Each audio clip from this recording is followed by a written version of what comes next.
ए video ए जिनस भाविकी शुणे कि देशर हित कौन कि राज्यर हित कौन गोटे ब्रॉड माइंड नहीं कि शुणे भिडियो भल लगे बहुत जिन शिखा मिले कथा उठू जदि आम कौन देश में फ्री जिनस दिहे प्लस देश डेवलपमेंट ये दुईटा जिनस ना पूरा अपोजिट जदि कौन जगार फ्री दिहे से जगार देश डेवलपमेंट हो पार ना कि राज्य डेवलपमेंट हो पार ना जोटी फ्री कम दिहे से जगार एक्चुअली राज्य डेवलपमेंट हो पार कौन पाई ना जोटी फ्री दिहे से कौटी ना कौटी सरकार आमको मजबूरी करुँच डायरेक्ट हो कि इनडायरेक्ट हो भोट देवाई फर कि जो पार्टी रे अच्छा सरकार से पार्टी को भोट देवाई कहु तेणु आम ठीक अच्छे किसी दिन पर्यंत दबाटा ठीक अच्छे बट लंग टर्म रे कि अधिका दिन जो एमती फ्री दिहब ना लास्ट रे ही निज राज्य क्षति कारण हम बुझेबे भिडियो से सेंट्रल ऑर्गेनाइजेशन डायरेक्ट मोदी सरकार नुह कि मोदी जी नुह आम कहीपर RBI reserve bank of India जी कि जड़े इंडिपेंडेंट बॉडी सी एक्चुअली ओडिशा को आउ ता छड़ा अलका 5टा स्टेट को स्ट्रिक्टली कहते जदि तुम एमती फ्री दब ना आउ किछि वर्ष पर एक्चुअली तुम राज्यर डेवलपमेंट कम हम प्लस पूरा देश डेवलपमेंट कम हम बहुत इंपोर्टाट कथा देखिपे the Hindu article RBI asked state to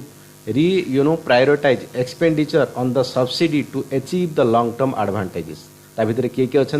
ना झारखंड केरला ओडिशा तेलंगाना एंड उत्तर प्रदेश कथा उठू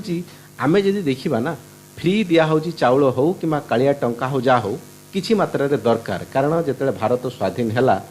बहुत लोक एक्चुअली आम कहीपर कौन खाइबा मिलू ना पिंधा मिलू ना ये सब जिन होता आम भी जाचु बट जिते धीरे धीरे समय आगक आगक जाऊँगी ये सब जिनस लोक एक्चुअली ऊपर को उठुंट समस्त इनकम लेवल ऊपर को उठुची तेणु कथा उठू जदि आमे नियम बनई कि किसी जिनस चाउल हो जाऊ पैसा हो जाऊ फ्री रे दबा मनकर 1947 देश स्वाधीन है से दिहला कि बाट आगू तापर कि दिहला एवं भी से जिनस नियम कराऊँगी बट नियम तो केवे गोटे एंड हवा दरकार जो तुलन देश डेवलपमेंट होची से तुलन नियम बदलवा दरकार बट आरबीआई कहवा कथा अनुसार ये जो फ्री ना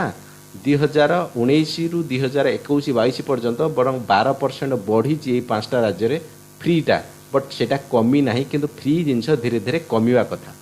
जदि ओडिशार मु पर्टिकुलर वर्तमान 2022 कथा भी 23,000 कोटी एक्चुअली ऋण अच्छे ओडिशार सुझा पड़ो ये जिनस नो डाउट तेणु ये सब जिनस सुझिला परे सरकार हाथ में बहुत कम फंड बचीब एक्चुअली ओडिशा को डेवलपमेंट करने बट तापर जी गोटे बहुत 8 ରୁ 9% ओडिशार जी इनकम हो केवल फ्री रे बंटा हो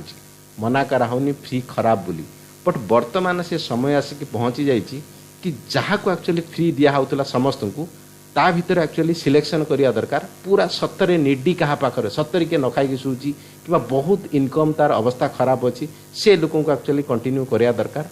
आउ जो मीडियम ग्रुप रहिले किछि दिन जांच करिया दरकार तापर जदि ठीक ठाक होची परिस्थिति बिल्कुल बात करदेवा दरकार अपर लेवल एक्चुअली जो मैंने पाउछन सतरे से एक्चुअली दरकार नहीं बिल्कुल जल्दी ही से काटिवा दरकार तेणु भारत सरकार ये जिनस कहूँ केवल ओडिशा को नहीं बाकी जो 5टा स्टेट को जदि आम ये सब जिन सेंटर भी किसी प्राण दौर माने सेंटर मोदी सरकार दौना ये समस्त कथा कहूँ राज्य कथा कहूँ सेंटर कथा कहूँ बट बर्तमान जो आरबीआई रिपोर्ट कर 5टा राज्य कथा कहूँ तेणु जदि आम सब जिनसर रुख न लगेगा कौटी ना कौटी आगामी समय रे वर्तमान तो ठीक अच्छे सरकार चलती बट आहरी 10 वर्ष 50 वर्ष पर जब देखा डेवलपमेंट हेनी बर एमती फ्री ही कथा चलती निश्चित भाव में मुझे भिडियो रखी आपणकर पर्सनाल मतामत ए कौन रही लिखु चैनल जब भल लगे इनफर्मेशन भल लगे चैनल को लाइक करूँ सब्सक्राइब करूँ रखुची नमस्कार।